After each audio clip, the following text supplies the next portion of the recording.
দর্শক আসসালামু আলাইকুম। ডেইলি ক্যাম্পাসের সরাসরি সম্প্রচারে আপনাদের সবাইকে স্বাগতম। সাথে আছি আমি তানভীর নিশান।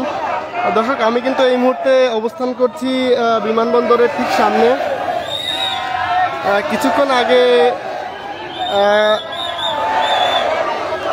আগে কিন্তু খালেদা জিয়া এই বিমানবন্দরে অবতরণ করেছেন এবং আমরা কিন্তু এখানে দেখতে পাচ্ছি অসংখ্য বিএনপি নেতাকর্মীরা এখানে উপস্থিত হয়েছেন বিমানবন্দরের ঠিক সামনে। দীর্ঘ 4 মাস পর কিন্তু দেশে ফিরেছেন বিএনপি চেয়ারপারসন এবং সাবেক প্রধানমন্ত্রী খালেদা জিয়া।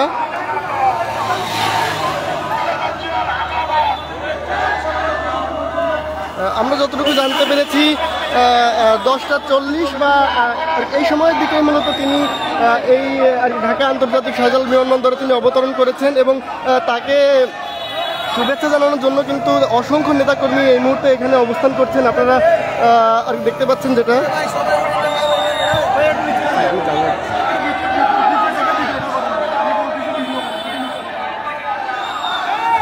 দর্শক আপনারা কিন্তু দেখতে পাচ্ছেন যে আইন শৃঙ্খলা বাহিনী এখানে রয়েছে পরিবেশ কন্ট্রোল করার জন্য। এখানে পুলিশ রয়েছে, সেনাবাহিনীর সদস্যরাও কিন্তু এখানে রয়েছে। এছাড়া অসংখ্য নেতাকর্মী এখানে উপস্থিত রয়েছেন। ঢাকার বিভিন্ন পয়েন্টে পয়েন্টে কিন্তু আজ নেতাকর্মীরা উপস্থিত হয়েছেন তাকে শুভেচ্ছা জানানোর জন্য।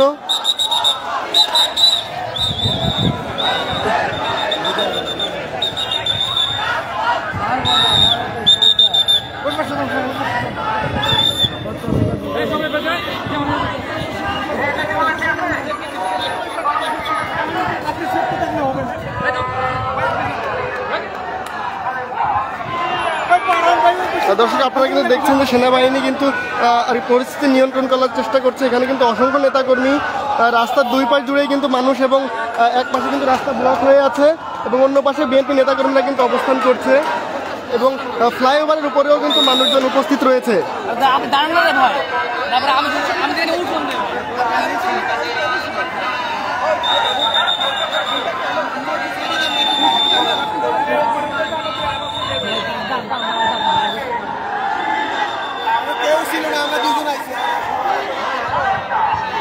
দর্শক আমরা যতটুকু জানি যে এই রোড দিয়েই কিন্তু কিছুক্ষণ পরেই তার যে গাড়িগুলো রয়েছে এই রোড দিয়েই কিন্তু সে তার বাসভবনের দিকে রওনা হবেন এবং বিমানবন্দর ত্যাগ করার পর কিন্তু তিনি গুলশান বাসভবনের দিকেই ফিরবেন, এমনটাই আমরা জানি। এবং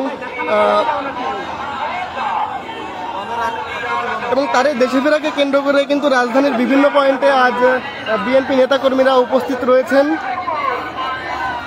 এবং এই যে নেতাকর্মীর ঢল, এখানে যে পরিস্থিতি সেই পরিস্থিতি নিয়ন্ত্রণের জন্য কিন্তু সদা সর্বদা প্রস্তুত রয়েছে পুলিশ এবং সেনাবাহিনী। আপনারা দেখতেই পাচ্ছেন।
Gracias.